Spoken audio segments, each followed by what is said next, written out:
Welcome to our backyard. This is the Backyard Philosophy Podcast. We are two friends having a discussion after everyone else has passed out or gone to bed. Grab a drink and listen as we discuss everything from automation, space exploration, and why the meaning of life is 42.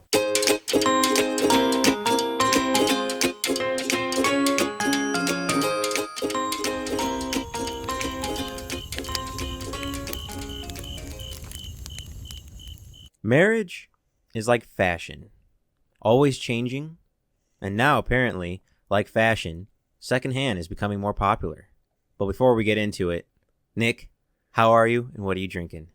I am doing great. I got some Bud Light, and I want to preface this with we are not going to talk about marriage in the sense of this is not a marriage advice podcast.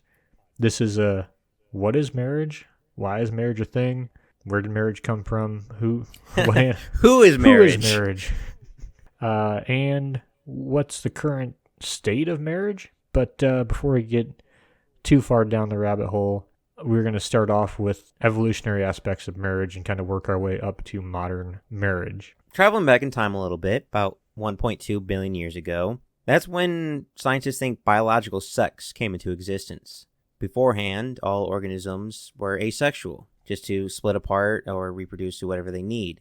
But scientists think, about 1.2, that these organisms decided to have different genes and different sexes to help create more genes when breeding, thus creating more traits for survival, less chance of a disease wiping all of them out. Fast forward a little bit more, and we start seeing creatures that they're making sure that they're not having incest with their own species, which we'll probably touch it with humanity because humanity is disgusting and repulsive at the same time. It wouldn't be until about 2,350, 400 years ago, about 4,000 to 5,000 years ago in Mesopotamia, where the first evidence of marriage ceremonies is found. It's probably not the first. If it's a written record, it probably happened multiple times beforehand.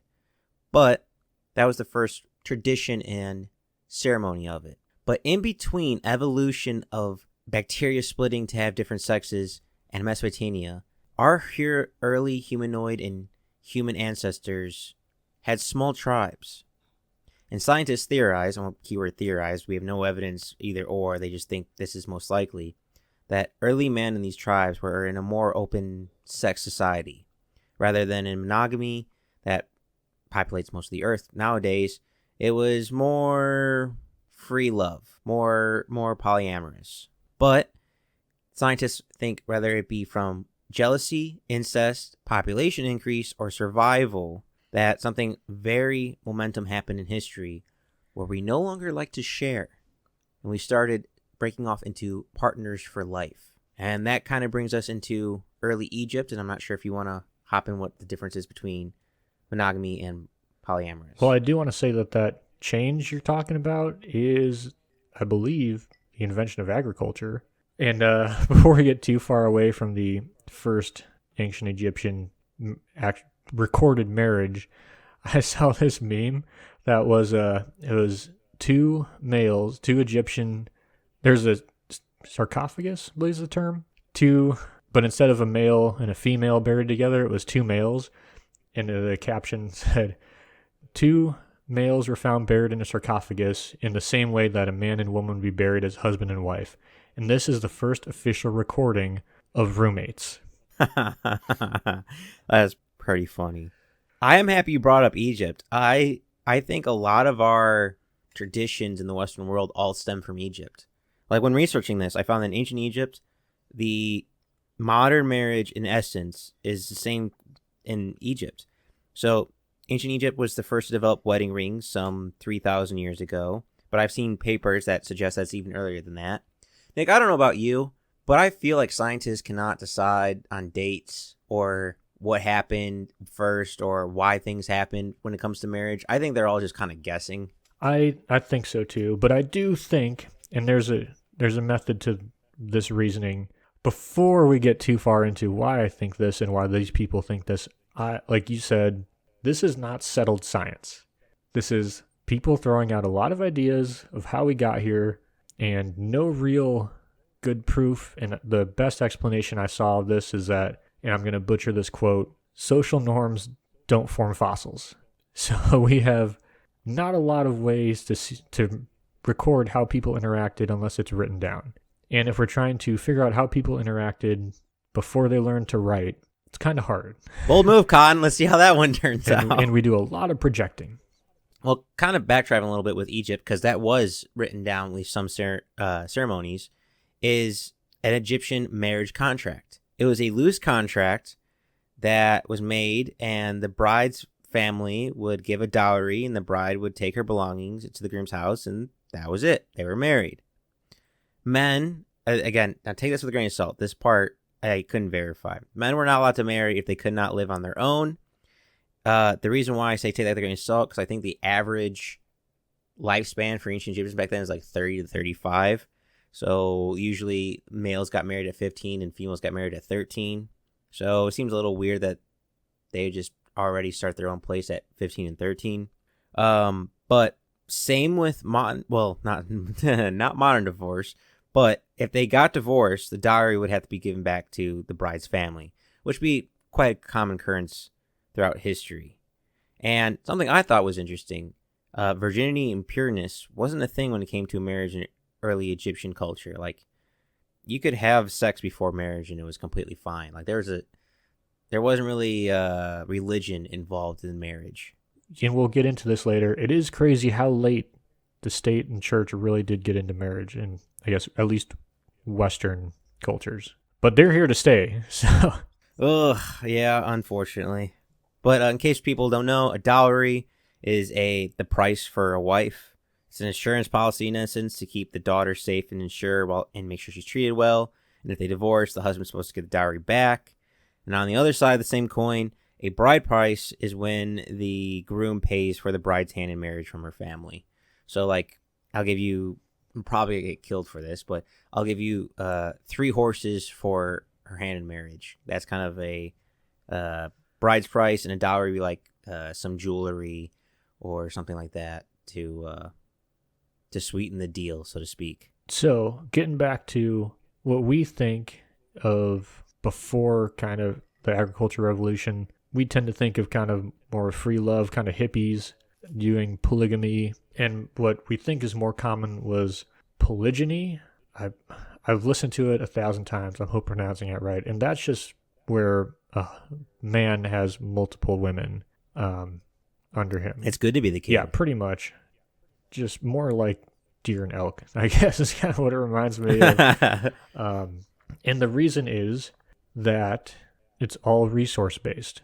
So, and I'm trying to read this, that basically the quote is that a society with socially condoned polygamy, monogamous relationships may arise from ecological constraints, though not from social rules. So, where you may have more polygamous type relationships, when resources become scarce, it seems that people tend to mate one, and that gives a greater... Everyone's got their preferences and type. And that creates a greater advantage for survival. In this, they did a study of tribes that weren't quite developed yet. I don't have a year, and they tabulated what percentage was monogamous, and hunter-gatherer cultures was 24.8%. Simple horticultural systems, 6.5%, and that includes, when that talks about, says where women's labor is still critical, so like they were still doing more work. But when you go to agrarian societies, monogamous relationships tended to rise up to 41%, and they rose more for fishing cultures as well. And then once you got into more like states, like a larger state, with some type of small, what we would consider like a government or ruling council, it jumps up to 46% of larger states have socially imposed monogamy. So as society becomes more agricultural and more orderly, monogamy tends to follow. And I wanted to talk about humans as related to other animals. So everyone likes to relate us to other primates because we are in fact primates, so that makes sense. different primates have different ways of breeding. You look at some primates mate for life. And the interesting thing about when we talk about monogamy, only 3 to 5% of mammals are monogamous, but that's not really an exact number or not really a fair comparison, because when biologists talk about monogamous animals, they're saying they mate, for a year or 2-3 years with one person. It's not only a few animals are actually lifers like humans are, or ideally are. So it's not a straight comparison. Off the top of my head, I can only think of one type of bird that is a lifer mate. But I'm always curious. Well, there's a lot of cheating birds out there. Oh, yeah, that's for sure. Definitely a lot of bird watchers as well. There's some caveats I want to put out, though. I don't think it's just completely research-based. I definitely think the psychology and emotion plays a factor in monogamy versus polygamy. I imagine some people are more jealous than others, especially during caveman times, of like, why does he get all the best women when I kill the most mammoths kind of thing. And I imagine once he gets a person, it's like, no, you're staying with me and that's it. I imagine there's got to be that kind of thrown into the evolutionary mix. Yes, I wanted to talk about that too, because it seems like, I forget the term for anthropologist. Personally, they're all just a bunch of hippies. And I say that because they all yearn for the good old days. They talk about how the invention of agriculture ruined, society and culture and all this stuff. It's like, all these things you're enjoying is only because... Do you think if you had to hunt for your food every day, would you be a fucking anthropologist? I'm sorry. Have you ever had air conditioning? It's really nice. So that pisses me off. It's like, it's just frustrating. Don't get me wrong. I would love to travel back in time to, do stuff, but I do eventually want to come back. Yeah, well, that's the thing about time travel. People only want to time travel if they can come back to this time. If it was... No one wants to go to the before time. No one wants to go to the Civil War and stay there. And I also feel like you talked about jealousy. People make a time before agriculture, before, more monogamy was practiced as like this free love kind of hippie place. Like, no, people were still people. I'm sure, like you said, sure people got jealous. Sure people died from it. People didn't just suddenly start becoming jealous when we invented marriage. I mean, look at walrus and sea lions. The smaller ones will plan together to kill the alpha. I definitely see that happening in human history. But there's something I want to bring it back to primates a little bit. There's something I couldn't find when researching, and I'm very curious. It's got to happen, so it has to be well known. But how does tribes that are kind of close, because early humanoids was like, 30 to 50 for nomad tribes? And like apes in the Congo are somewhere around 20 to 30. How do they bring in new gene pools to help facilitate their genetics? That was always a curiosity to me. Do they steal? Do they go to war? Do they make an equal trade of like, well, I have 3 women. I'll give you 2 of my women if you give me 2 of your women. Like, how... That was always curiosity to me of how was the early humanoids, nomad tribes, spreading genetics from different cultures. Well, there's really 2 scenarios here, right? You have people would all get together and trade and swap genetic material, or people would steal it. So orgies are rape. Yes. I was trying to put it in a little bit more pleasant terms, but yeah. We're talking about marriage. There is no pleasant terms. I guess this is a good point in the show to point out that I am married. Mike is not. Mike loves marriage. He hopes to find a nice girl and settle down one day. That's what you want to do, right, Mike? You got half right. It'd be nice to have settle down one day. Help. Either one of those. Like, they're both right, just not right together. Each statement's half right. So, just to get our personal views on marriage out there. So if you think we're biased, that's probably where we're coming from. The answer is from me is yes. Oh, I didn't say I wasn't biased. I was just saying this is what our biases are. Yeah. But going back to humanoids and with animals, because switching up your genetics, I mean, that's why we our organism ancestors switched from being asexual to having different sexes. They think that's why incest is so taboo in just the world and just throughout history. It's because we naturally know from years of evolution that if we have sexual relationships with a close genetic similarity, that it will produce bad offspring. It will have less chance of our offspring being survival, less chance of fertility, like all these things. So we just naturally know it's not going to work. And I thought that, and that's why it's died off so much. You mean the royal we, but not the royals. Correct. Yeah, which is why you see whenever they examine like some. Why does Tutankhamun have a cliff lake? Yes. Well, his Well, because his parents are his dad married his sister. So there you go. I'll be honest. If I remember correctly, and I could be wrong about this, I think Tutankhamun's mom is his sister. Yes, it's super fucked up. Sister's definitely in there somehow. Yeah, royal. And it's not just the Egyptian royal family that did this. It's pretty much every single monarch. I don't understand. I know, like, why? Like, I understand. Like, I You got to understand. keep it pure. You've seen Game of Thrones. Look at the fine genetic specimens that are the Lannisters. Oh. The only one that made it out was a dwarf. So, maybe not the best example. But everything from the British royal family to empires. The worst example. Yeah, correct. That. Well, how many incest examples can you think of? Well, we got the English. All of England. Okay. We got the French. Might be. Oh, we got pretty much every single monarch. I mean, yeah. It's but I thought that was an interesting trait.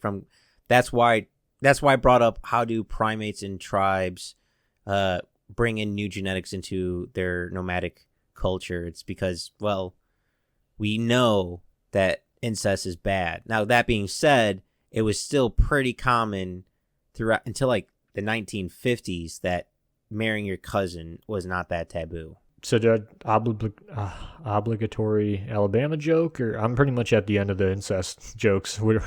Oh, don't worry. I got some Arkansas jokes later on the podcast for you. Isn't Arkansas the joke? Well, that touche. But I did want to go back to something we were talking about different animals being monogamous and polygamous. So, and humans, where we fit into that. So more monogamous animals tend to be a 1-to-1 size comparison. So males and females tend to be the same size. More polygamous animals tend to be, males tend to be bigger. So an example would be sea lions, or walruses. Male walruses, which kind of fight each other for groups of women, usually are 2 to 3 times as big as the females. One would say size does matter. Yeah, when you're fighting other animals, or fighting people, size does in fact matter, which shouldn't be super surprising.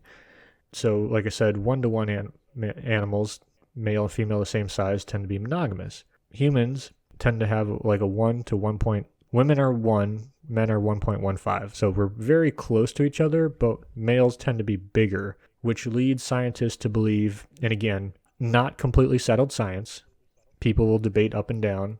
This is just what I have read, and I'm, again, biased because I've read 2 books. I read The Red Queen by Matt something and Sex at Dawn by Christopher Ryan, and they're kind of had a similar hypothesis in that humans are monogamous but expected to cheat. So men tend to be bigger because we do have instances where we fight each other for resources, but not to the extent of sea lions where it's commonplace. For the most part, we tend to have monogamous relationships where a male will cheat on his wife and a female will cheat on her husband, and this is evidenced by for just to throw out examples, a woman's more likely to get pregnant by not her husband than her husband, and the reason is evolutionarily what we think is because a female will find a good husband, like someone who will protect, provide for the family,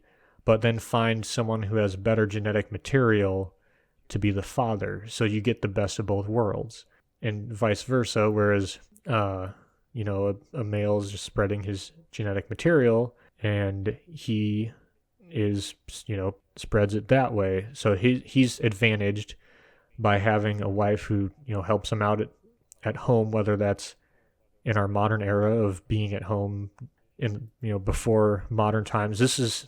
Things tend to change. Marriage has never been more equal in terms of resources than our modern era. So our views of marriage right now are tainted from in the past, where, like, if you look at even at an early agricultural society, you have men doing a lot of the work and women kind of supporting them. Now, when you look at marriage, I'm just prefacing this because I know a lot of people are getting pissed off right now.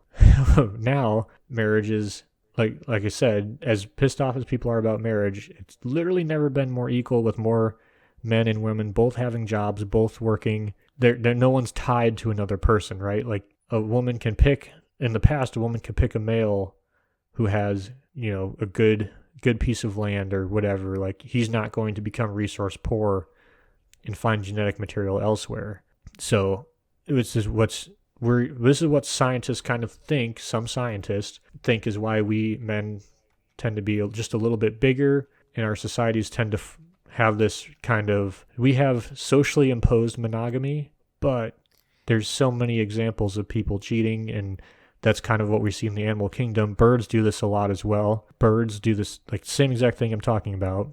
Will, build a nest and stuff, and the female will come, and birds are very jealous. Birds are constantly trying to figure out if a female is cheating, and sometimes if he comes back and thinks that she's cheating, she'll just leave.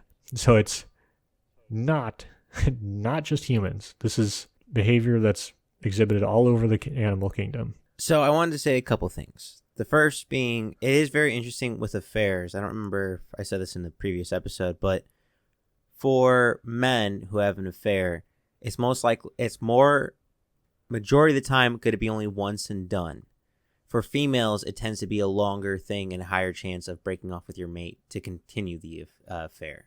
The second thing you said is, with size, we might be 1 to 1.5. I still feel it's a little different with humans compared to different animals for that size comparison, especially because let's just say eagles. If you have a female eagle and a male eagle, the only really major difference is size and strength. For humanoids or humans, there's a lot more different tendencies psychologically wise. Like early ancestors use rumors to control and get power, while males tend to use physical violence. That's a whole different slew. So I don't know. There's definitely comparison, but I don't know if it's an equal comparison. Well, another thing is that, for monogamous relationships, I'm trying to remember the train of thought, but basically an example is that human testicles are bred so that we can have, like, a lot of sex. Men have larger testicles than most monogamous, in relationship to the rest of their body, than most monogamous animals. We have larger penises than most animals, like per body size. Yeah, because that too. I mean, especially for primates. Women have breasts the whole time, not just when they're breastfeeding. So there's a lot of display that happens with humans, which kind of leads more towards the polygamist article, polygamist side, which is why people have this debate of whether we were originally polygamist or monogamous, which is why I think that we're both, which is why I think that we are kind of like, most mammals, where we're mates for a while, but there's cheating involved or adultery. I forget the scientific term for it. So I was going to actually save this for divorce, but I think it's very appropriate now. So I assume everyone listening is familiar with the honeymoon phase. Well, there's an actual scientific thing through the honeymoon phase. For modern times, it's because of birth control throws it off. For ancient times, I imagine there was still a honeymoon phase because it's new, it's exciting, it's love. It might be something taboo, like, oh, you are cheating, etc., etc. But in modern sense, honeymoon phase is you're with a partner, You're in love with them, et cetera, et cetera. All these chemicals are going through your brain. But some months pass and there's no baby. And that's usually when the honeymoon phase is, after like a 9 to 12-month period. And that's usually when the honeymoon phase ends. I imagine back then is probably something very similar. And that's why we wanted to cheat on our partners if we were monogamous, or that we were a little bit more open, because as we get later into the podcast, boy, religion really threw a wrench into marriage. Yeah, so I want to go back to something you said about the chemicals in the body, and another reason why I think that we lean more monogamous is that our brains produce a lot of the same chemicals that other monogamous animals do. So for example, all the dopamine and stuff that happens, after while you're in love with someone and all that stuff, that's a chemical reaction that happens with other animals that are monogamous. Animals that are like purely polygamous, like just straight up having sex all the time, different partners, no long-term relationships, don't have that same set of chemicals being released from sex, and not just from sex, but also when they're just around someone that they mated with. So our bodies are set up for monogamy for a period, like you're talking about, for a honeymoon phase. Now that's going to be, I'm sure, different for different people. I'm sure the length just based on genetics, but I do think it's one of the reasons why I think that we talk about, it seems like a lot of scientists talk about humans pre-agriculture as being like this straight up, trying to think of like Greek Roman orgy, that who cares kind of thing. But our bodies just aren't set up that way. We're set up to fall in love. We're set up to find partners. Now, if you wanted to put, for life or for however many years, I don't know if that's completely appropriate, a honeymoon standpoint, but I do think it's not unrealistic to say that we believe we're trying to mate for life, and that some people, exhibit those emotions for their whole life, or get those same chemical reactions. But I can see, I'm sure it's different for everybody. But to me, just that alone really makes me think that we've been mostly monogamous for a while. Like it's coded into our our nervous system. I'm going to disagree with you. I think it's about a 50-50 mix between polyamorous and monogamy. A big factor to me was we're one of the few species in this entire planet that has sex for fun, and that we don't have a breeding season. With that, to me, like, I imagine it's dependent on what century you are and location, but from what I saw researching this, it's depending on your culture, it's monogamy is in season, next season, polygamy is in season. It just kept transitioning. It was so fluid that honestly could not say overall, but for ancient times, that one was defined. Modern times, it's a little bit easier. I would say it's definitely monogamy, but ancient times, I think it was just a flip of a coin of when and where you were. But that's not enough time to change the way our brains receive chemical impulses. Like I'm saying, the framework for long-term relationships and all the dopamine, cortisone, whatever shit that you get, humans get it from being around their partner, not just from sex. So I'm saying that, but we all have that. But we might be able to get it from multiple partners. We don't necessarily have to get it all from one partner. If you're a chieftain of a tribe and you have 4 wives, yes, I agree that you probably have your favorite, but I still imagine you're getting those chemical connections with the others as well. Yeah, I mean, I feel like you said, you'd have your favorite, and I feel like it's a monogamy with extra steps, it seems like. To me, it's just like hedging your bets. I wouldn't say it's extra steps. I would just say hedging your bets. I think we agree on the same thing. I think it's just different viewpoints. Yeah. No, and that's why I said not settled. Not that we don't agree. Not settled science. No one agrees, and we're all projecting our own personal opinions into this. I mean, we're trying to make sense of crazy data, to be honest with you. And I guess the point that I'm making and that you agree with is that I don't think either of us think that we're a completely polygamist relationship, like just free love kind of thing. And I don't think that that there's much scientific proof of that, because animals that do just have, sex with whoever, whenever, don't have the same chemical releases that we do. So to me, I think we're more closely aligned more to the monogamous side. But to your point, that doesn't mean that we don't have sex all the time with random people. This is, yeah, that's kind of where I'm going with the polyamorous. Is like sometimes you still have lust for things you can't have, so to speak. But I am curious with the other animals on, is there a direct correlation between fathers that stay around for their offspring versus ones that don't? I feel like there's a direct overlap with that happening. Your question is, for animals where the father doesn't stay around, is it different But still mate for life? Yeah, I imagine there's got to be some animals that mate for life but are not necessarily good fathers, but I imagine there's opposites where I wonder if majority of the creatures that mate for life are caring for the offspring equally. It's not really just the female's position. I don't have a great example of this, but I do feel like there's an animal where they mate for life, but they only mate once a year, and then the father, goes off and does whatever, and then they just find each other during the mating season. It's just mating season. But I can't think of what that animal is. I wanted to say tigers, but I know that's not right. But I feel like there's got to be some correlation between all of those, of how long, because like we said, there's birds that do it for like 10, 15 years that scientists considered monogamy, but then after that 10, 15 years, if they're still alive, they'll switch partners. It's a little bit different, in my opinion, if you're one partner for life and you're caring for the children. That's all a big effect, in my mind, of monogamy versus polygamy. So I'm trying to find it, and I'm probably not going to be able to find it in my book, but in Sex at Dawn, they talked about a study. This isn't exactly what you're looking for, but I think it's really cool. There's 2 species of, I believe, voles, and one species of vole mates for life and the other does not.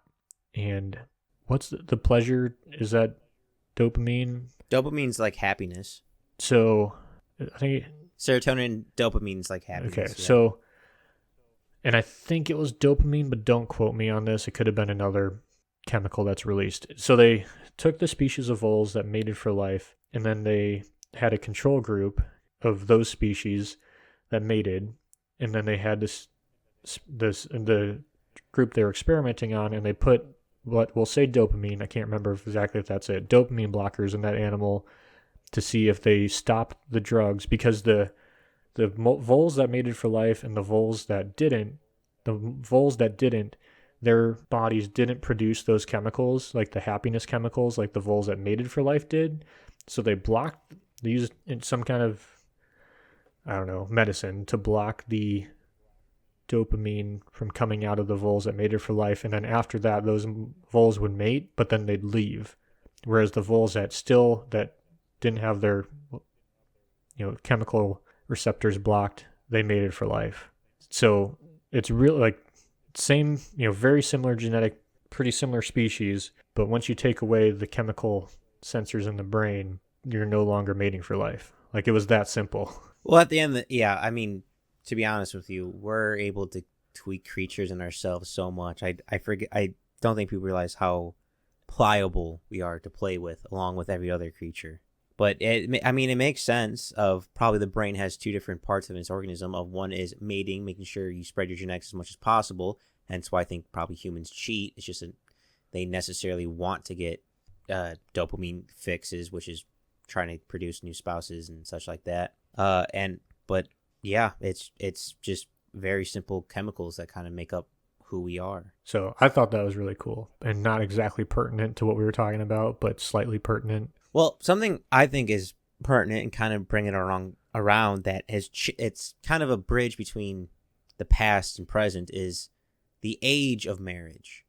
For most animals, it's within like their first 2 to 4 years. And for humans, it used to be pretty much for females 13 and for males 15 throughout pretty much all of history. That was extremely common. It's very interesting. It was breed as quickly and as early as you can. I mean, the best example I can come off with the top of my head is just think about Romeo and Juliet. If I remember correctly, Juliet was like 14 and Romeo was like, what, 17 or something like that? I don't know. I didn't really like that book, but that's what I could remember. I think you're right. I mean, on the dates, or ages, I should say, that was the norm. Yeah, no, but that's really fascinating to me because I would say 13 to 15, you're not exactly fully capable on your own, since probably where the phrase "it takes a village to raise a child" comes from. I mean, you're not allowed to drive a car. True. Unless it's Alabama. Well, I mean, pretty much anywhere you can get an agricultural exemption for. I think I forget exactly the age, but Oh, I was making an age joke, not a driving joke. oh, my bad, went right over my head. Eastbound and down. But I imagine that's got to play a huge evolutionary role when it comes to monogamy versus polygamy.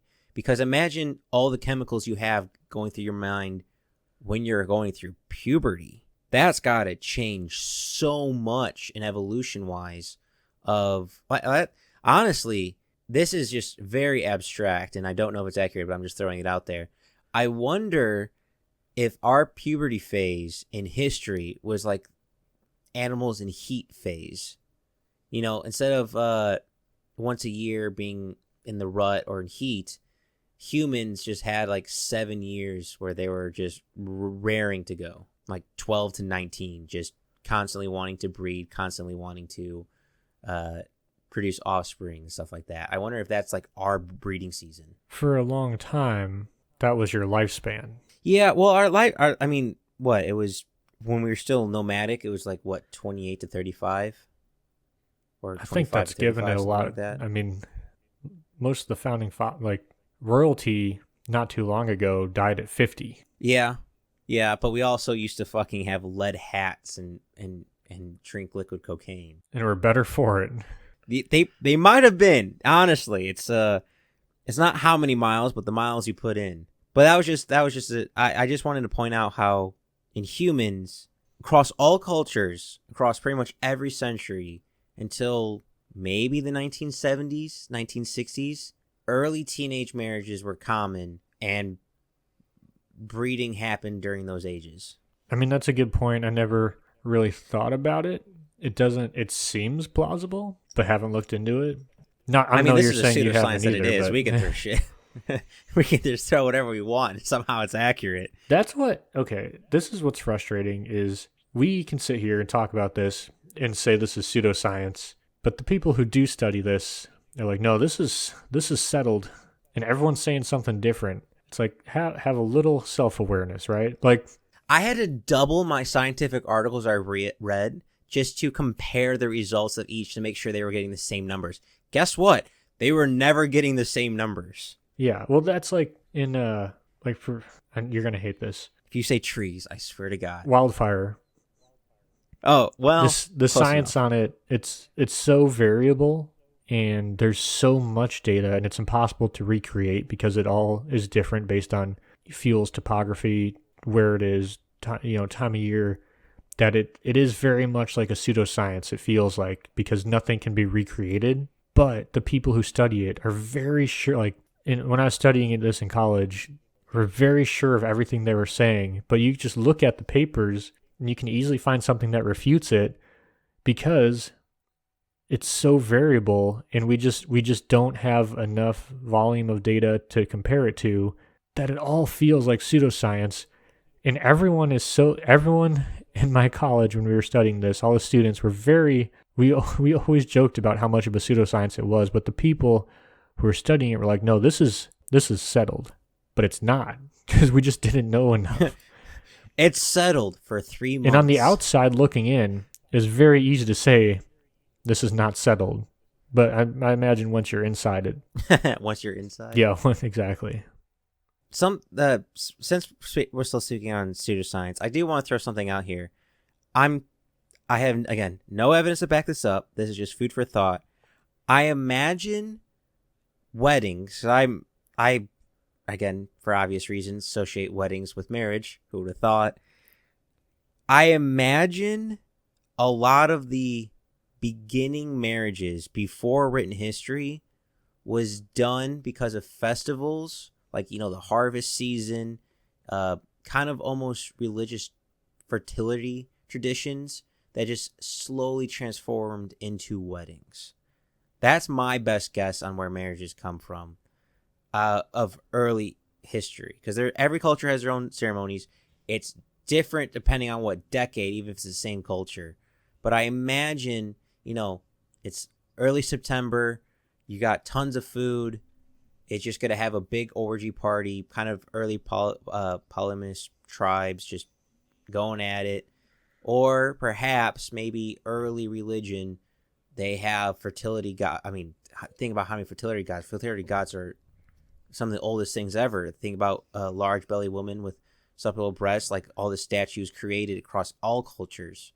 That's probably got to relate to some type of festival. And so I imagine the weddings were just kind of like a beginning stages for a breeding party.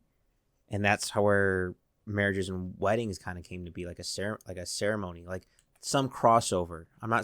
And this could all be hockey puck. I have no clue, but that's just my best guess of where weddings start to form. Yeah, I didn't really look at when weddings started to form.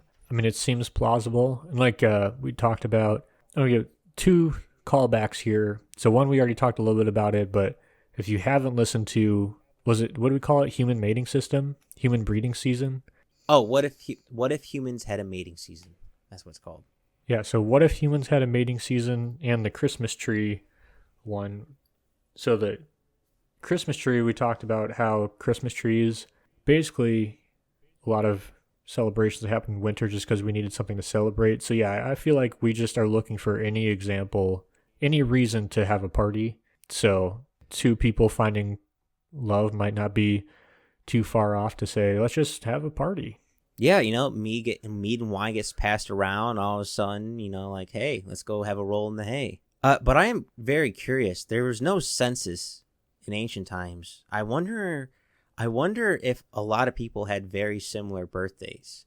I wonder if having a widespread birthdays of all throughout the year is more of a common feature of modern society compared to ancient times, where it's like, no, we have excess food, we're locked up in for the winter, we're just gonna have some rumble in the jungle, and then 9 months later the kid's born in the fall, kind of thing. Probably. I feel like it's pretty common that most people would get pregnant during the winter. I feel like that's because even now, when winters are particularly colder and people stay inside, the birth rate goes up. So I feel like that's not too hard to believe. So we talked a lot about how marriages started, the tradition of marriage, how it's become part of society. Not all marriages last. We're going to talk about why marriages end, specifically now where we're seeing an increased rate of divorce, at least in the United States. There's more developed countries. Where do you want to start, Mike? Well, I was going to say, it's like it's not like the ancient times where you can just cut off someone's head and be divorced from them. Now there's actual laws. And, well, this is kind of an older study, but in 2012, 1 in 5 adults 25 and older has never been married, which I thought was surprising. And with those 25 and older, postgraduate degree students have a less odds that they will never be married, which is weird to me, that the higher educated you are, the more likely you'll be married.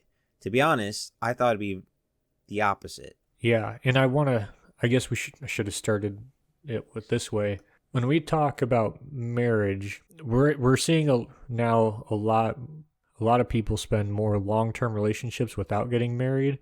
What is the distinction that marriage is? Well, from what I gathered / have seen, the difference in people who have been together for 10 years, people who have been together 10 years, and are married 10 years, pretty much most of the difference is legal. So state contracts, you can thank the Romans for that one. When you're married, you have certain rights. Like you're going into the hospital, your spouse can come with you. Your boyfriend, your girlfriend cannot. When you die, your spouse can have your estate. Your boyfriend, your girlfriend cannot unless you have a contract written up. When a boyfriend-girlfriend split up, there's no legal... there's probably going to be a legal proceeding, but it's not going to be as bad because not everything is, in each other's names as much. Generally, when you're married, that's when you start to see joint bank accounts, joint loans, stuff like that. So and that's one of the reasons why I think marriage is different than just a long-term relationship is, in fact, the contract.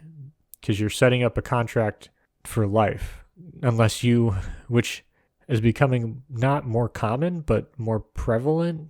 I wouldn't call it common.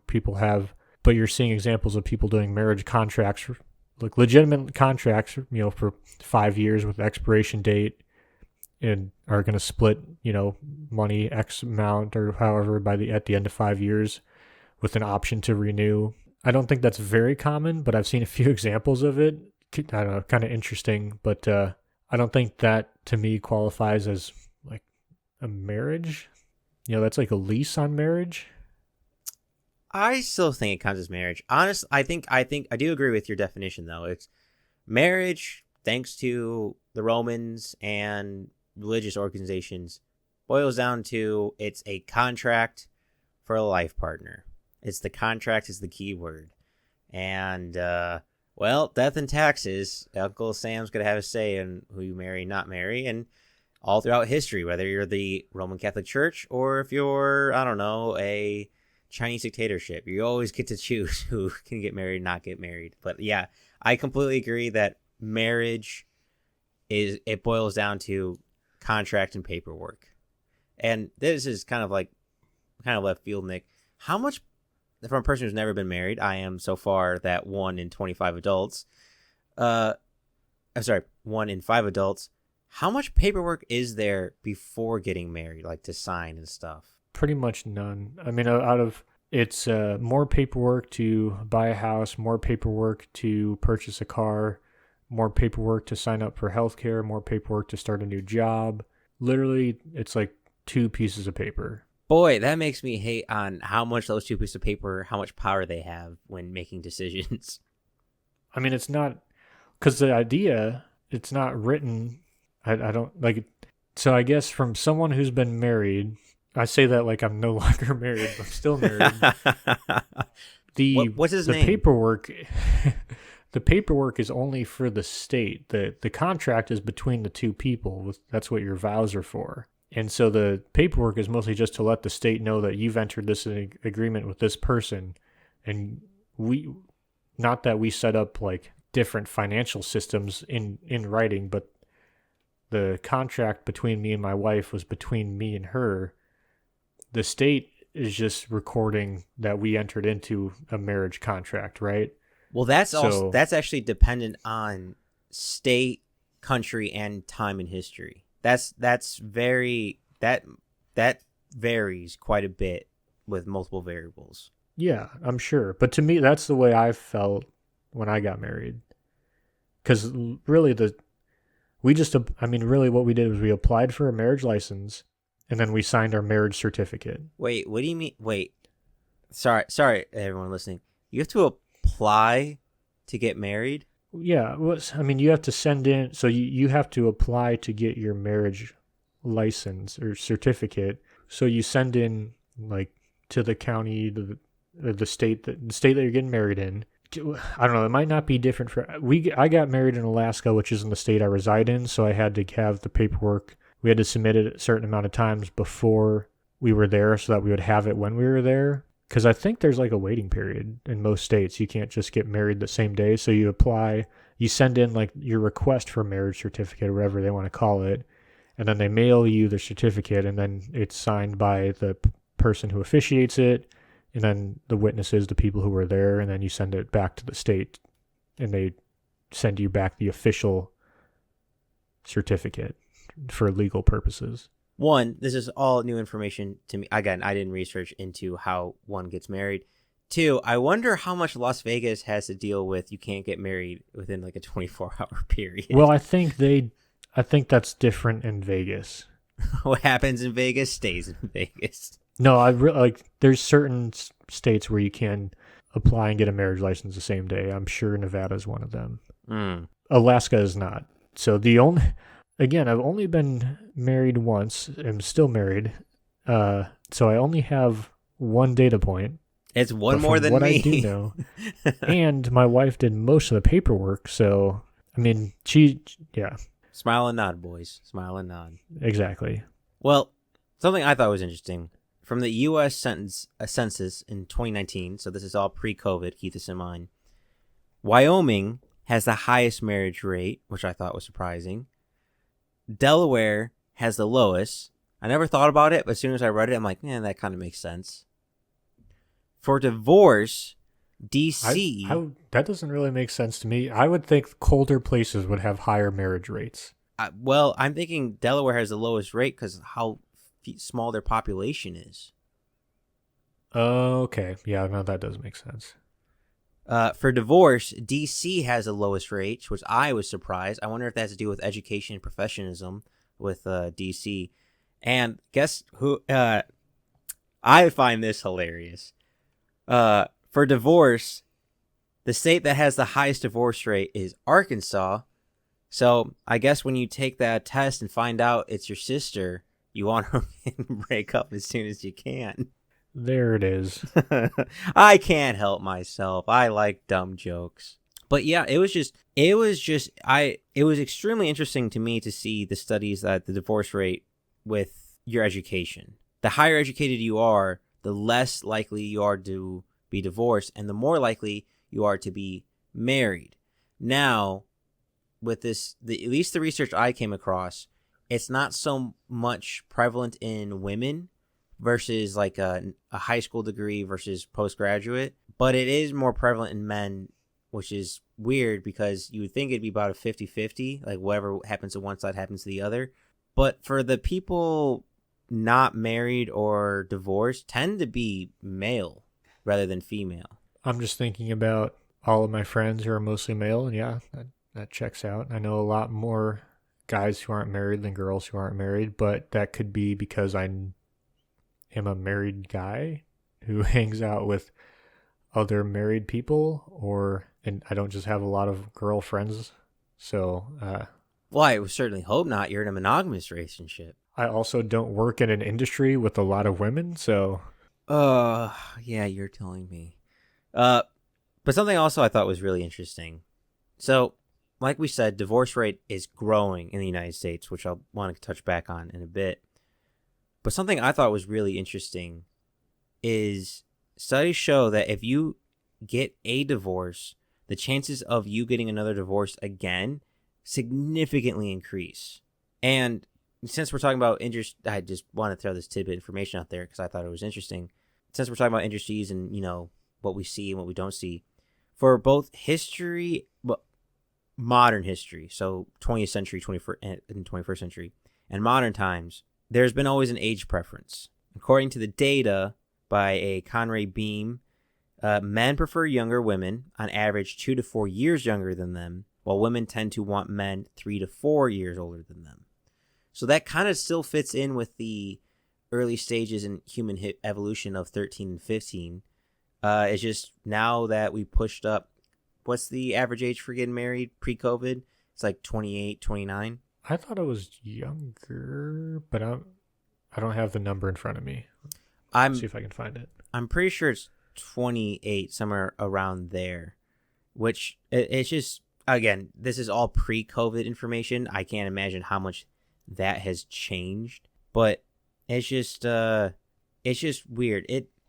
A theory of what I came across of why the age gap is not as crazy as people think, even in ancient Roman times and Greek times and Egyptian times, is because men tend to be more in their most desirable position the older you get, because you have either money saved up, you have positions of power, you have just power in general, you have more features that make you more desirable to be a better mate. And the reason why men tend to want younger women is because they're more fertile, they're a better chance of a baby survival. And it seems like some of that is carried over into the 21st century. Sorry, can you repeat that? So I was emphasizing on how the data showed that men still want younger girls and women want older men. And that kind of fits in with ancient times, mainly because in modern times, and I'm talking like 1980s and up, men tend to come into their prime around 35 to 45. That's when they're most, where they still have physical features, they still have ample, they're financially secure, they have positions of power, they're more likely to be a better mate to have the survival of their baby. And for men, the reason why a lot of men want younger women is because their time frame to have babies, for the legal ages of like 18 to like 30 is kind of like prime time for fertility, and it tends to be much more desirable. So that's kind of where an age difference is, which kind of travels back to ancient times where there's that age difference beforehand. It's like the older they are, the more trade skills they have for males, but the younger they are, the more fertile they are and most likely to have a healthy baby. Yeah, that makes sense. I was just trying to honestly buy time while you found the number. But what I did want to talk about is kind of on the same thing about age of marriage, is how if you marry later, you have a better chance of staying married. Not saying if you know someone longer beforehand you have a better chance, but later age you have a better chance of staying married. And so I wonder how much of the difference in education is more just about maturity level before marriage, or if the later marriage is more successful is because people who marry later tend to be that more educated group. Kind of a chicken or the egg situation. I don't know what your thoughts are on that. I saw those studies to separate, never in relation to each other.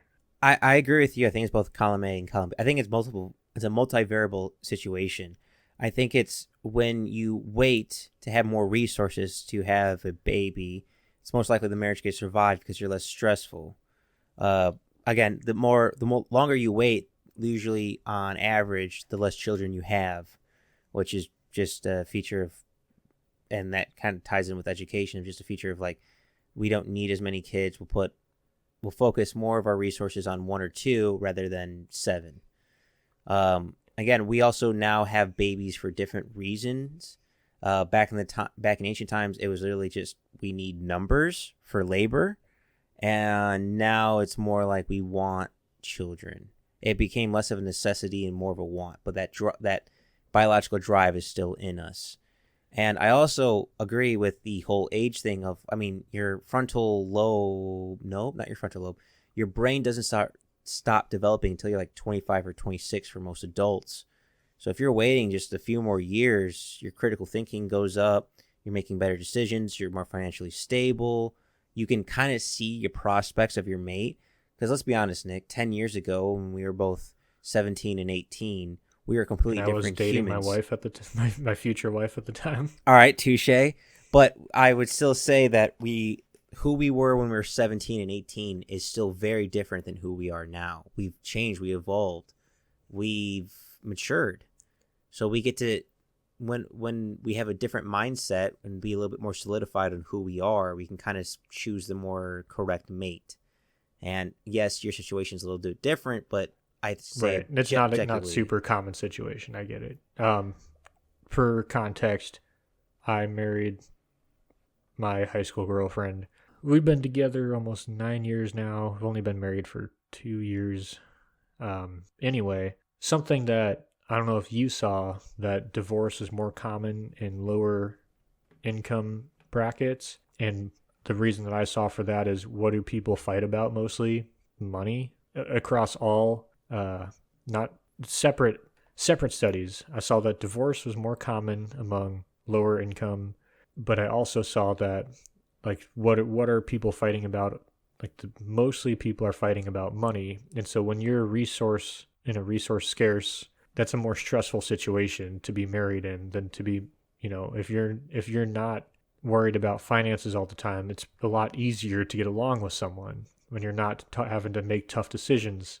You're not having to constantly be like, oh, we can't afford this. We can't, no, why did you go out and buy this? So it puts less strain on the relationship. Yeah, no, I agree with that. But again, the data is all over the place. So I don't know what's true, what's not true. I also saw a major reason for divorce is independency. So now that people, I mean, a lot of people used to get married because it makes your life more financially stable to be married, or at least that's how it used to be. But now with more people be able to work to support their own selves, it makes divorce higher. So I thought it's kind of interesting. I think both sides of the spectrum are both correct. Where if you're worried about rent, lights, food, electricity, it's more likely to divorce because it's just anger, frustration, you're taking it out on your partner. But also on the other end, if you're more economically stable and you don't need someone else to support you, there's less chances of you getting married. Maybe it's, like you said a little bit earlier, going to a marriage contract. But now independency, I think, is causing a large disproportion of divorce rates. Of you don't need a two-party home to have a house and a nice life. Yeah, like I said earlier in the podcast, marriage has never been more equal than right now. When you have, it's more common to have both partners working in about similar jobs. It's more common, to have, and what that does is one party is not reliant on the other. So if you're in a bad situation, like you can leave. You're not tied down in the sense that you were before. Now, and I say that, and I don't mean, oh, if one little bad things happen, just leave. But I think you're not seeing this, what are my prospects without this person? I don't have a job, I don't have skills.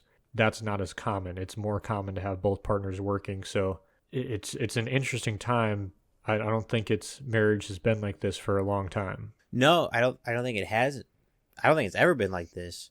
And another caveat I want to add, again, if you're a male and you have higher education, you have a more likely chance of being married.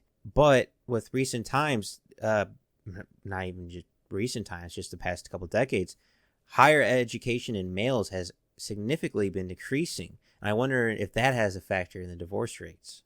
I mean, it seems like it could, because we're seeing, more men struggling to find a partner than we are women. And you're saying that men have a decrease in higher education, whereas women are increasing. So, I mean, that could be part of it. But I think that it's not necessarily, well, you'd think it wouldn't be that way. What I was going to say is, I feel like age and maturity plays a higher level, and it's kind of shown by higher education, because you're probably not, most kids don't get married and then finish college. They usually finish college and then get married. But that wouldn't make sense. Well, to put on my tinfoil hat, can I tell you why I think there's been such a giant uptick in the last decade of divorces? Go ahead. I think it's because of the internet. I think for the first time, humans are not limited towards their mates and marriage partners in the local area. And it makes it, one, easier to cheat on your spouse. And we were already doing that before the internet, but now it's just even easier.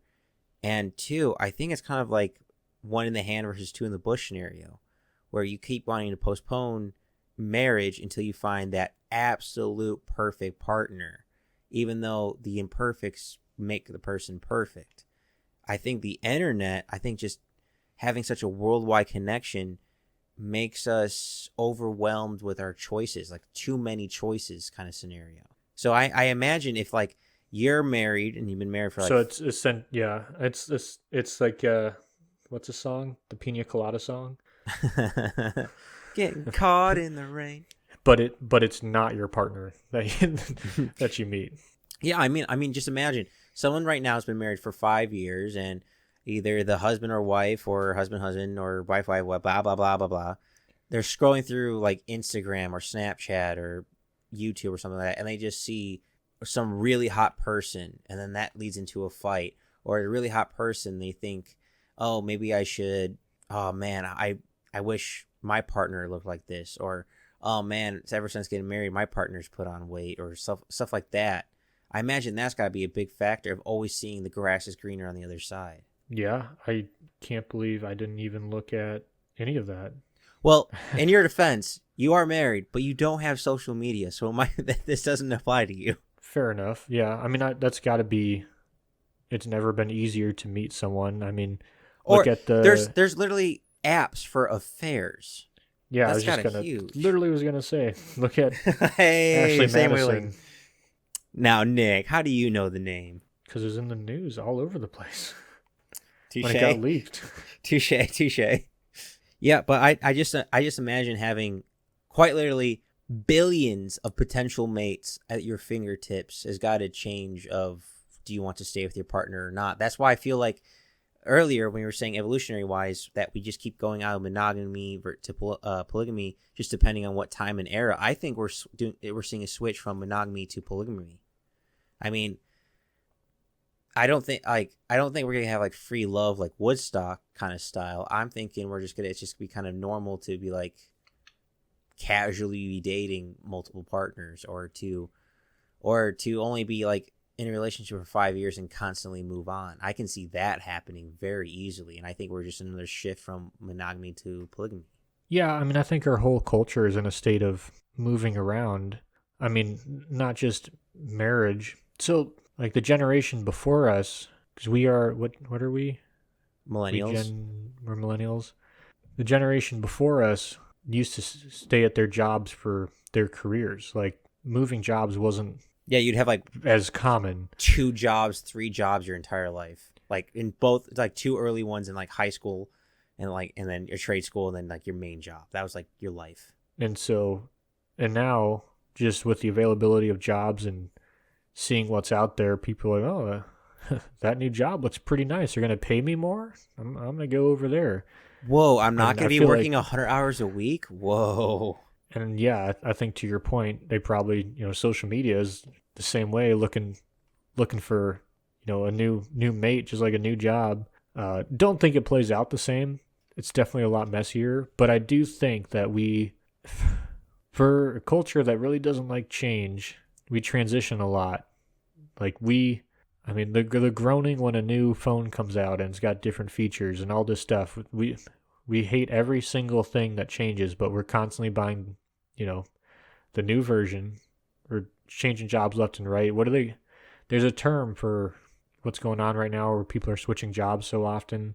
Can't remember what it is. Do you know? Not a clue.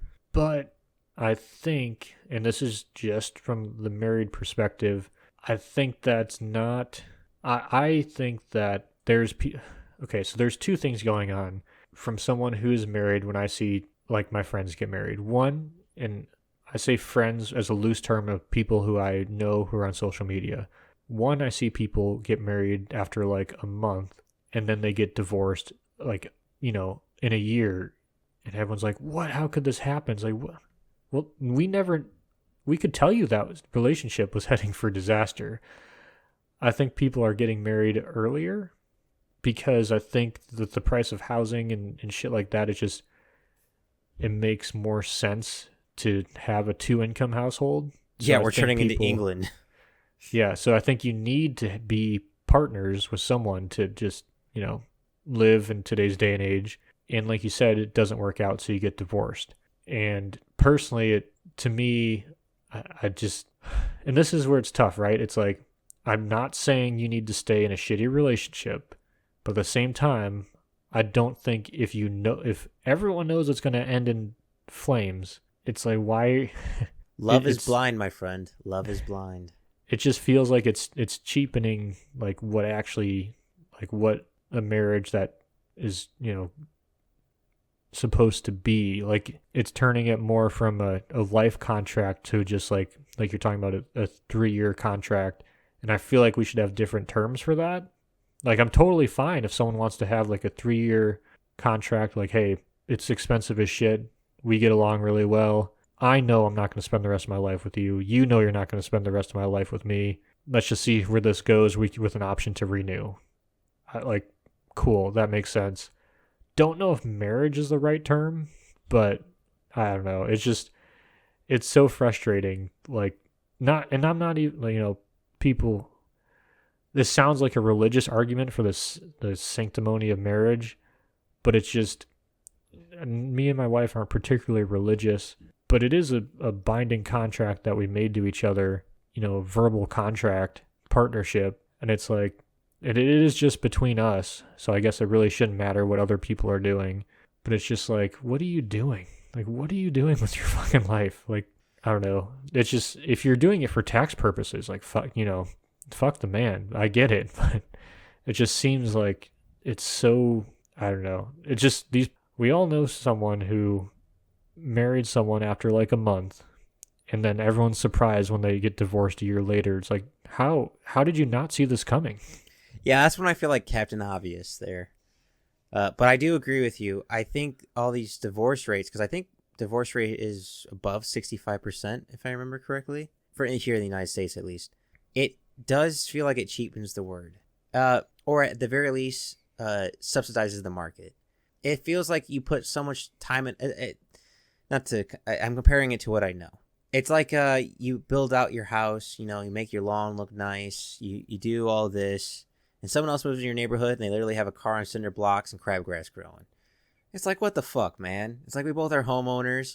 You're affecting my house ownership, but it's like you're affecting on how the world perceives marriage. Well, and I think in kind of going along with your point, that the danger in that is that I would say we've made it so easy to get a divorce, but it is extremely costly. But we've, as a society, elevated the individual above the collective. And I'm not saying in like a communism type sense, but of like well, if there was a little bit of hardship, like you gotta get out of that. And it's like, it's not as much that it's ruining like the sanctimony of marriage. It's more of it's setting the precedent of anytime something is difficult, leave, not just across marriage, but across everything. And I'm not saying that's a reason to stay at your job because, if it gets difficult, you just got to suck it up. But you didn't make a binding for life contract with your job. I mean, I'm assuming you didn't. There's a difference between that and slavery. There's an intimacy level that's on a different level. But I will have to say, from an outsider's perspective, not being married and stuff like that, a major reason marriage is very cautious for me is because I know how much humans change. I know how much humans can change within a year, let alone 10 years, 20 years. And that person might not be the same that they were 5 years ago. And if I fell in love with X, but over time it like changes to Y, I might not love Y. And that's a concern for marriage. So that's why I agree with you. There should be a different term when you're just like, hey, we're just testing the waters. Kind of like, I'll be honest with you, growing up, I always thought was you find a girlfriend, you date a while, you live together for a little bit, you engage, then you get married. Like the living together was kind of like testing the waters because you really know someone there, and then the engagement, it's like with the pressure of the wedding. That's just how, like, it might have been from television, it might have been from media, but that's just how I perceived it. So seeing people in different scenarios, seeing people in different years, different times in their life, it might not be the same person you fall in love with, because unlike in history, the poor could be able to marry for love. The rich were marrying for treaties, for stuff like that. But a majority of the marriages were for economic basis. If you happen to like the person, fantastic. Yeah, I want to point out marriage for love didn't really start until the Enlightenment. Actually, completely disagree. It started in ancient Egypt. They used to do poems, courtship, and stuff like that. The Roman... I guess in our modern time, right? Like that was started there and continued to now. Because I feel like there's a time in between there where it wasn't the same. Yeah, no, I agree with. It. Again, marriage is like phases. Things come in and out of fashion consistently. Of what's popular, what's not popular, what's common, what's not common, what do you do, what do you not do. And I will agree with you, there was a giant increase in marriage. And that was actually mainly because of a monk. It was a Benedictine monk named Gratien, who actually pushed for consent for couples in marriage rather than the family's approval for marriage. And eventually that would become canon law. So he was a huge influence for having love in marriage. But I think we're at a transition phase maybe where marriage is no longer necessary for a better life, but marriage is just for love. And does the love really need contracts? It's an interesting question. So I got another kind of going up of the divorce rate. Did you see what year of marriage you're most likely to get a divorce in? Say that again? What year of marriage you're most likely to get a divorce in? I did not. The first year. And from what Really? I would have guessed like you're going through your midlife crisis kind of phase. that's what I thought too. But I think what it is a lot of people get married right away, realize it's not for them, and leave. And these are the reasons I saw for that. The first year of marriage is a lot of transitions. A lot of times that first year, you're moving in together, maybe you're buying a house together, you're merging financials, you're doing a lot of new stuff. And so I guess for me, so for my first year of marriage, we had been living together. We had already merged our financials. So there really wasn't anything new. So our first year of marriage really didn't feel like A first year of huge marriage. hurdle. And I'm going to want to talk about that later. But that's what I saw as the reason for being the first year of marriage is so difficult. So I think what we're seeing is a lot of people get married right away. You know, you're in that honeymoon phase. You think this is it. Then when the rubber hits the road, you got to merge your financials. Suddenly someone's telling you can't spend money on booze, guns, and beer. You know, you can't go fishing all the time. You know, we have to cut back on this. Life gets a little bit more difficult. And you're starting to think, man, is this really the person I want to be with? And then a lot of people are just like, nah, bro, I'm out. And so if you can make it past that first year, you're doing pretty good.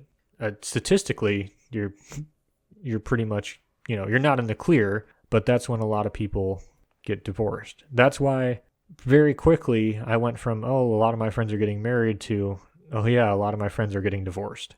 Huh. Well, I also have to imagine.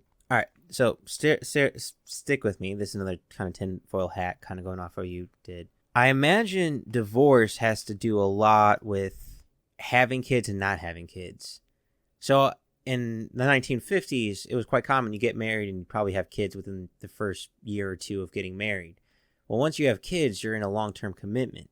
And since the amount of people having kids is significantly decreasing here in the United States, I imagine, whether consciously or subconsciously, divorce comes because their body wants to have kids, even though their mind does not want to have kids.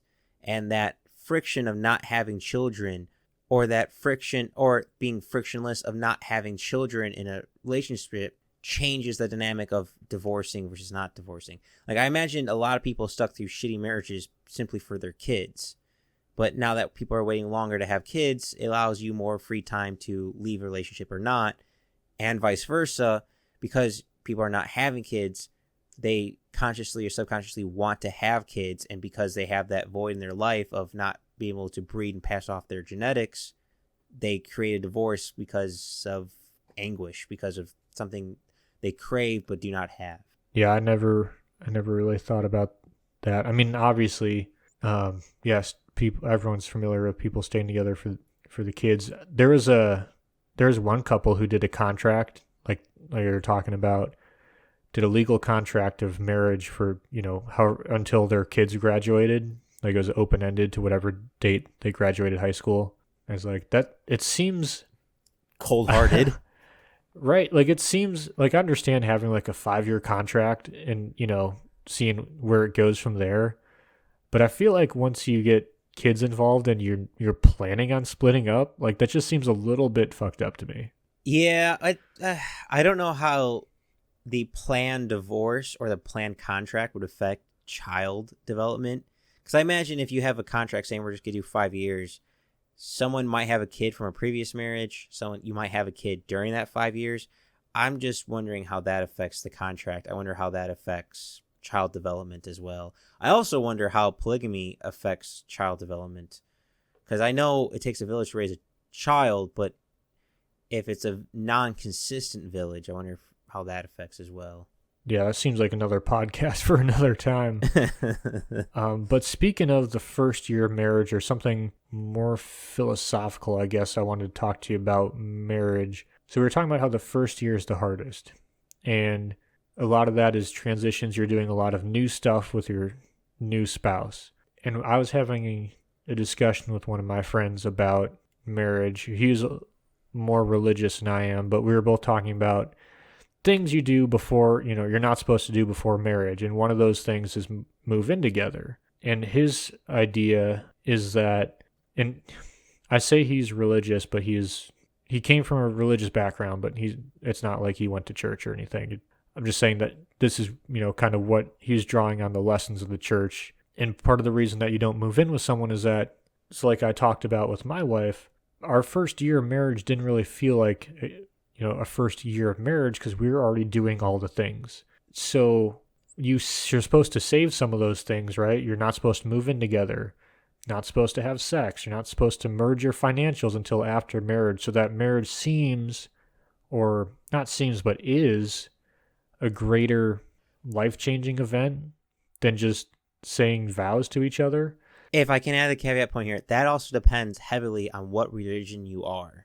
Well, yeah, I mean, I'd say most Western religions, that's pretty common. You're not supposed to live together. And again, I wouldn't say religion, I would say societal. Like, like my wife's side, we did not tell her grandparents that we were living together before we were married, and they're not religious at all. But it's a societal thing. See, that I think that's a little column A, column B. I imagine because their grandparents have hurt their age, I imagine they're born sometime pre-1960s. I imagine religion played an expectation in their life, and they just simply had different marital status. And again, it's like fashion, things go in and out.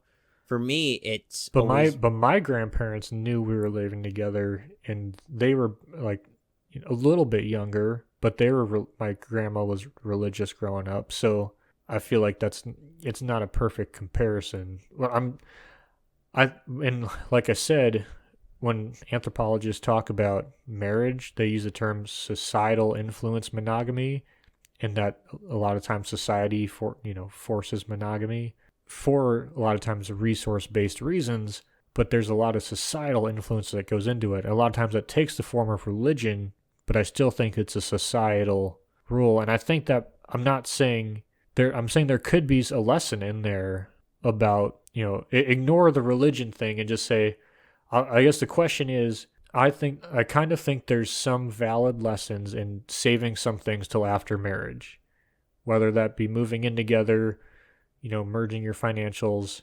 stuff like that, as opposed to doing everything beforehand, and then marriage is really just you saying the quiet part out loud. Like, you've already done all the things. We moved in together. We moved to a new place. We've shown commitment. The last piece is just filling out the official paperwork. And since it's just state paperwork, it just feels like bullshit. I half agree. Because for me, growing up, it was common and kind of expected if you live together before you get married. I don't know if I was just in a bubble or a different aspect, but that was the common norm. I do agree perhaps something should be saved until after marriage. I think that's just dependent on your tribe. Well, if you come from a religious background, maybe you're celibate until you get married. Personally, for me in the modern world, I think you just don't really combine finances until you're married. That's about it. Honestly, financial celibacy. Yeah, honestly, to me, marriage is just making it official. Like, everyone knows you're already the old married couple, even though you're not married. It's just now it's the state gets their part of the cut. It's just, and I guess that's from my experience. It's not just me. Pretty much all of my friends, when we got married, it was just like, oh, what's it like now that you're married? And everyone's like, no change. And the people who are like, oh my gosh, it's so much different, divorced. So, well, it makes me happy if I ever do get married that my plan seems to be the better plan. So I'm not saying that one's right or wrong. I'm 2 years into a life commitment, so I can't tell you where, I'm no expert. Like the man jumping off the 22nd floor. So far, so good. So far, so good. So, yeah, I feel like there's a little bit of wisdom there. Didn't follow it, so don't feel like I'm worse off for it. I just, now looking back, I'm like, okay, I can kind of see where they're coming from. Nick, are you familiar with the duplex theory of love? No. So this is a clusterfuck, but I'm going to try to simplify it as much as I can. The duplex theory of love is pretty much a guy who combined a couple theories together to come up with a different theory. Now, imagine a triangle. The top part of the triangle is intimacy. The bottom corner is passion. The other part is commitment. And different relationships have different features. So you could have like a mix of between passion, commitment, passion and intimacy, or commitment and intimacy, and a mixture. Well, according to this theory, the best marriages are the ones that are most balanced between the three of intimacy, passion, and commitment.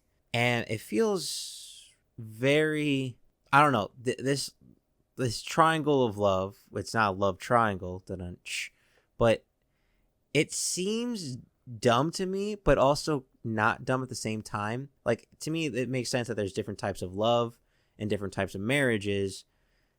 But I gotta imagine there's gotta be some common features for marriages that last the longest or the most stable. Yeah, well, that's the thing. There's not, right? And if there are, there's so many outliers. I mean, everyone knows some couple who just met each other and then got married after a month and have been together for however many years. Outliers, but they're there. I mean, it's just I feel like people have tried to find common factors and just have struggled, or someone as easily refutes it. And that's why it's as a pseudoscience, is I don't think anyone's been able to put a number on a successful marriage, whatever those metrics are using, to say all successful marriages have this or all successful marriages have that. I just haven't seen it. Yeah, I haven't seen it either. But who did put a number on something that I think is full of shit is the British. I saw an interesting study. Well, study is yeah, sure, we'll say study. They wrote a book. There's a group of British social scientists, and Nick, they think marriages will stop happening in 30 years from now. So about 2050, that marriages will stop. I don't think that's going to happen, to be honest with you. Yeah, I don't see that at all. But what do the British know about marriages? They tend to cut off one's head. Yeah, the British don't know a lot about a lot of things. I'm glad I got a slight chuckle out of you. They do know a lot about giving Independence Days. They don't know a lot about heat. And all their love ends like Romeo and Juliet. I got some interesting tidbits information. I didn't know where they would fit in with any context, but I decided to find some things that, Nick, I think you might enjoy. So, Nick, do you know where the white wedding dress comes from? I have no idea. Well, speaking of the British, in 1840, Queen Victoria of England wore a white dress, and because she was royalty and wore it, it instantly became popular. And that's where we get white dresses for weddings. I was going to say I knew that, but no, there's something else Queen Victoria did that just became popular because she did it. So, yeah, I did not know that. Another interesting tidbit. In Fiji, when a man asks for a woman's hand in marriage, he has to go to the father and ask for permission.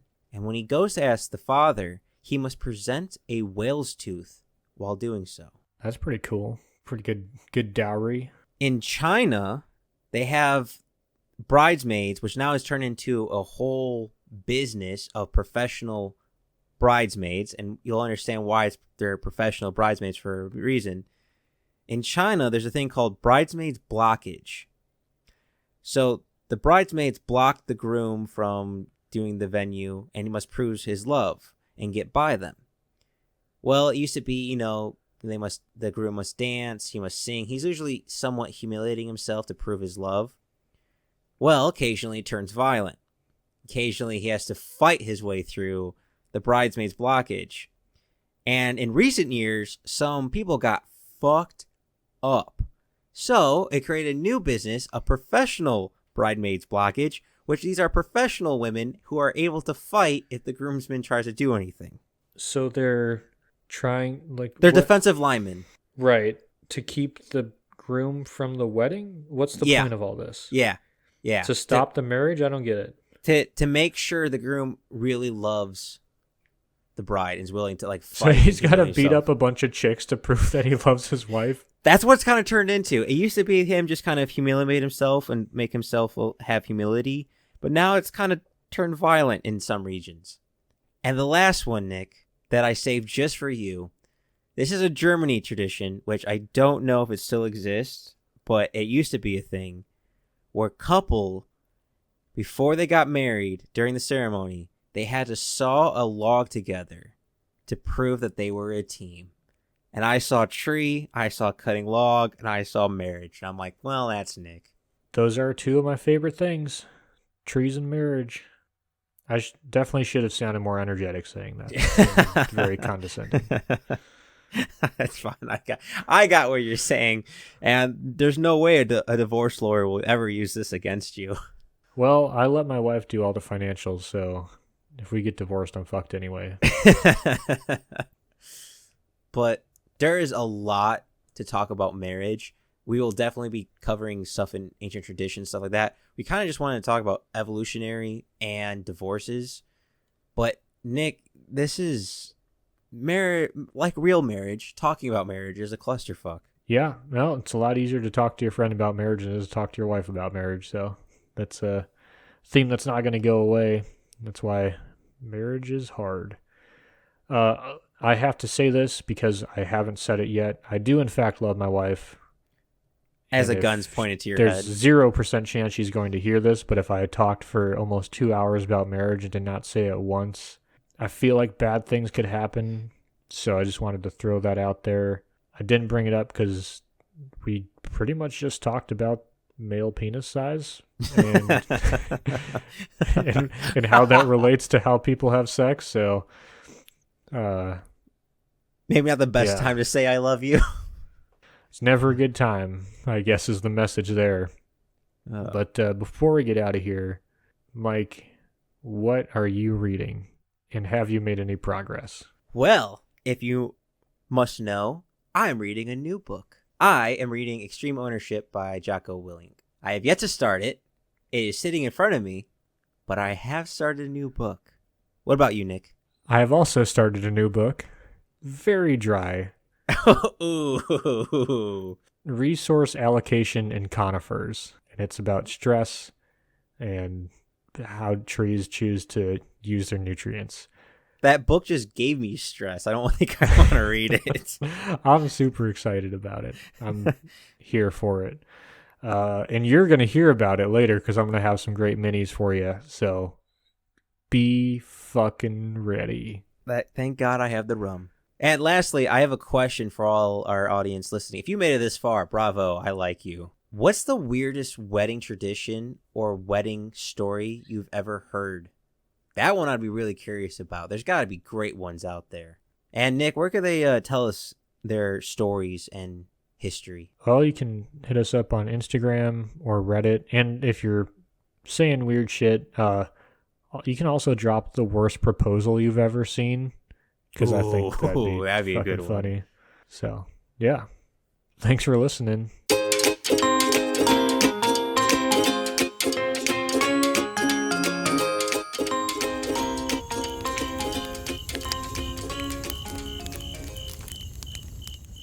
Thanks for listening to the Backyard Philosophy Podcast. We rarely finish a podcast without missing a point we wanted to bring up, so let us know what we forgot. And if you have a topic you want us to talk about, let us know at Backyard Philosophy on Instagram and Backyard Philosophy Podcast on Facebook.